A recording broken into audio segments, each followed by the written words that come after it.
आपका स्वागत है जसवीर चावला जी।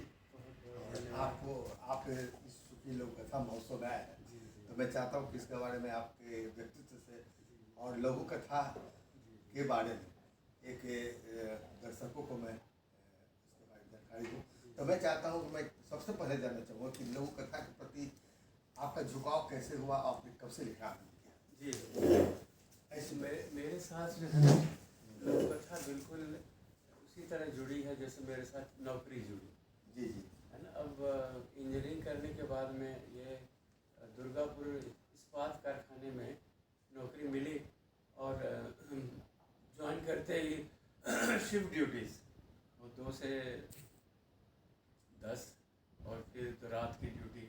तो रात की ड्यूटी करके जब मैं लौटता था, है ना, तो वो स्टेशन पर जैन साहब की दुकान थी एज व्हीलर वाली, और फिर इस तरह से दोपहर को भी ट्रेन आने से पहले कुछ पत्रिकाएं उलटता पलटता था। उस समय पत्रिकाएं सारिका पत्रिका बड़ी जोरदार धर्म वगैरह तो देखते थे, और कविताओं लिखने का मुझे बचपन से शौक है ना। अब ये आपने अपने जीवन में सबसे पहले लघु कथा लिखा कि पहले कविता लिखा? ना, कविता से ही मेरा शुरू, चौथी जमात से मैंने कविता यानी छंदबद्ध लिखनी शुरू कर दी थी। जयशंकर प्रसाद 9वीं 10वीं में मेरे आदर्श कवि थे, है ना। और उनकी जो कामायनी के धुन पर मैंने रचनाएं भी शुरू कर दी, है ना। मुझे याद है हमारे डॉक्टर वी लाल होते थे हिंदी शिक्षक, वो जब क्लासरूम वो एक्टिविटी चलती थी, हाउस एक्टिविटी, शनिवार को बुलाते थे, जसवीर कौन सी कविता लिखी है, आओ सुनाओ।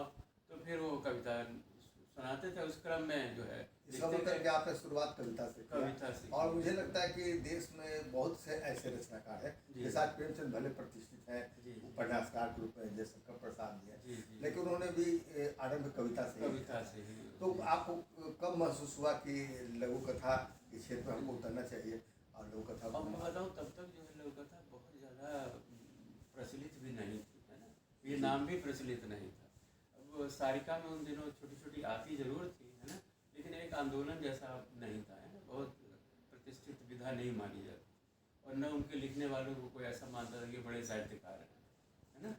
तो हुआ क्या कि जब मैं देख रहा था एक घटना, है ना, चश्मदीद गवाह हूँ उसका, एक जो वैसाखी पर अपनी वो किताबें बेचता था, और इधर जैन साहब के जो सुपुत्र थे वो सुनाने लगे कि देख इसको ना, 1-2 बार तो हम लोगों ने वहाँ से ठलवा दिया, आरपीएफ को बोल करके ट्रेन से फेंकवा दिया, इसकी टांग वांग टूट गई, लेकिन अभी भी बाज नहीं आता है ना। उसी तरह से फिर तब वो इस घटना ने मुझे इतना ज़्यादा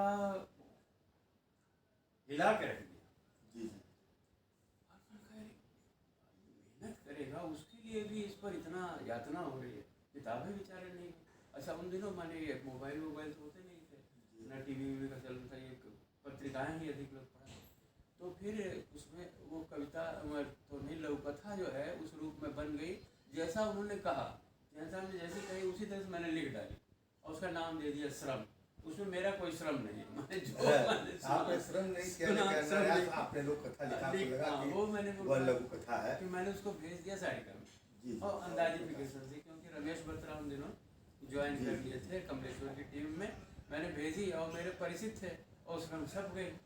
तो पहली लघु कथा जो है उस रूप से सामने आ गई। अच्छा, आप पेशे से क्या है? पेशे से इंजीनियर है। इसके बावजूद आप साहित्य के प्रति समर्पित रहे हैं, बहुत बड़ी बात है। लेकिन ये शिक्षकों का जो वरदान मिलता है बचपन से ही ना, मैं पूरी श्रेय देता हूँ हमारे जो हिंदी के शिक्षक थे, और फिर उसमें संस्कृत के जो शिक्षक थे काशी प्रसाद मिश्र, उनको तो मैं भूल ही नहीं सकता। वो तो शब्दों को बिल्कुल इस तरह से हमारे सामने खोलते थे, उसका जो विन्यास, तो मुझे लगता था यार ये तो केमिस्ट्री से ज़्यादा इंटरेस्टिंग सब्जेक्ट है। देखिए, है ना, उपसर्ग और वो प्रत्यय जोड़ करके और किस तरह से उसमें हमारे खूबसूरती आ जाती है शब्दों को, पूरा बताते थे। तो एक नया जगत खुलता था सामने। तो वो जो लगाव है साहित्य के प्रति, वो समझिए कि मेरे गुरुओं। अच्छा, ये जो लघु कथा की जब बात आती है तो पूरे देश भर में लघु कथाओं चर्चाएँ हो रही है। लगभग हम लोग 40-50-5 दशक तो गुजार चुके हैं लघु कथाओं में। तो आज हम लोग यहाँ इकट्ठे हुए, हम आप दोनों अतिथि रूप में आमंत्रित हुए हैं। पश्चिम बंगाल के सरकार के द्वारा यह जो अकादमिक एक लघु कथा उत्सव जो मनाया जा रहा है, संभवतः ये आप पहली बार आयोजित किया, आपको कैसा महसूस हो रहा है कि एक यही समझिए कि दिशा दे रहा है पश्चिम बंग। बनफूल को तो मैं जानता हूँ बचपन से ही, वो जब ये जो मैंने श्रम वाला जो चल, इसके बाद फिर कोशिश हुई और एच व्हीलर पे देखता था पड़ी हुई हैं, खलील जिब्रान और ये सब, मतलब एक मैंने जग गई भावना कि भाई इसमें लिखा जाना चाहिए। तो फिर बनफूल को भी पढ़ा, तो बंगाल का तो बहुत भारी अवदान है इसमें। और बंगाल ये दिशा दे रहा है कि भाई ये तो इस तरह के अभियान चलाइए। तो ये अच्छी बात है, लोक कथा भविष्य के लिए अच्छी बात है। अच्छी बात है। अच्छा, आप ये बताएं कि लघु कथाएं जो है आज किस मुकाम पर है और लघु कथा समाज को किस प्रकार प्रभावित करता है? देखिए ना, सब तो शॉर्टकट हो रहा है ना, इतना समय किसी के पास नहीं, भागम दौड़ की ज़िंदगी पहले से, लोग मोबाइल में ही है ना सब कुछ प्राप्त कर रहे हैं, है ना। कितना कुछ बदल रहा है, टेक्नोलॉजी ऐसे जीवन में उतर रही है। तो मुझे लगता है कि तुरंत ऐसी विधा, ऐसी बात तुरंत कह देनी, है ना, छोटे क्लेवर में, और 2-5 मिनट लगे आपको और आपका चिंतन उससे प्रभावित हो जाता है, आपके जीवन में सुधार आ जाता है, आप बड़े अभियान में जुड़ जाते हैं, देशव्यापी अगर कोई इस तरह का परिवर्तन चाहते हैं, है ना, और वो आप कर पाते हैं। तो मुझे लगता है कि लघु कथा आपको एक बहुत बड़े हथियार के रूप में है। क्योंकि व्यस्त समय में या कम शब्दों में यह अपने बहुत सारी जरूरी बातें हमसे बात। हाँ, आपकी संवेदनशीलता तो बढ़ रही है, दूसरे आप देख ही रहे हैं संवेदनशीलता को मार रहे हैं जो कंज्यूमरिज्म है, लेकिन लघु कथा आपकी संवेदनशीलता को पुनरुज्जीवित करेगी।